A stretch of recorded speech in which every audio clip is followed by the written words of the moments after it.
പാലക്കാട് ജില്ലയിലെ തിരുവേഗപ്പുറ പഞ്ചായത്തിലാണ് തിരുവേഗപ്പുറ മഹാക്ഷേത്രം സ്ഥിതി ചെയ്യുന്നത്. ഐതിഹ്യവും ചരിത്രവും കൈകോർത്തു കിടക്കുന്ന ഇവിടെ അഭയം തേടിയെത്തുന്ന ഭക്തന് ശാന്തിയുടെ നറുനെയ് പ്രസാദം നൽകുന്നു തിരുവേഗപ്പുറത്തേവർ.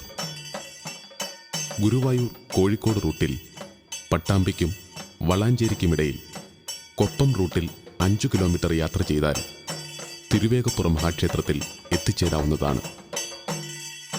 കേരളത്തിലെ 18 മഹാക്ഷേത്രങ്ങളിൽ 3-ാം സ്ഥാനത്താണ് ഈ ക്ഷേത്രം. നാലമ്പലത്തിനകത്ത് 3 തരം ശ്രീകോവിലുകൾ തിരുവേഗപ്പുറ ക്ഷേത്രത്തിലെ ഏറ്റവും വലിയ പ്രത്യേകതയാണ്. കേരളത്തിൽ വിരളമായി കണ്ടുവരുന്ന ഗജപൃഷ്ഠ ശ്രീകോവിൽ, ചതുരം, വട്ടം എന്നിവയാണവ. ശൈവ വൈഷ്ണവ സങ്കല്പങ്ങളുടെ സംയോജനമായ ശങ്കരനാരായണൻ ഗജപൃഷ്ഠ ശ്രീകോവിലിലും, മഹാവിഷ്ണു ചതുര ശ്രീകോവിലിലും, പരമേശ്വരൻ വട്ടശ്രീകോവിലിലും ഭക്തർക്ക് അനുഗ്രഹം ചൊരിഞ്ഞു വിളങ്ങുന്നു. കിഴക്കോട്ട് ദർശനമായാണ് 3 മൂർത്തികളും.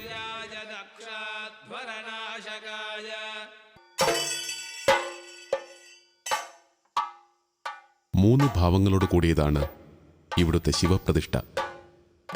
ഉഷപൂജയ്ക്ക് ദക്ഷിണാമൂർത്തിയായും, ഉച്ചപൂജയ്ക്ക് ശാന്തസ്വരൂപനായും, അത്താഴപൂജയ്ക്ക് രാജരാജേശ്വരനുമായുമാണ് ഈ 3 ഭാവങ്ങൾ. 3 പൂജകൾക്ക് മുമ്പിലും അഭിഷേകമുണ്ട് എന്നുള്ളതും ഇവിടുത്തെ പ്രത്യേകതയാണ്. പൂന്താനം ഈ ക്ഷേത്രത്തിൽ 12 വർഷം വ്രതാനുഷ്ഠാനം നടത്തിയിരുന്നു എന്നതും ഇവിടുത്തെ ഐതിഹ്യത്തിലുണ്ട്.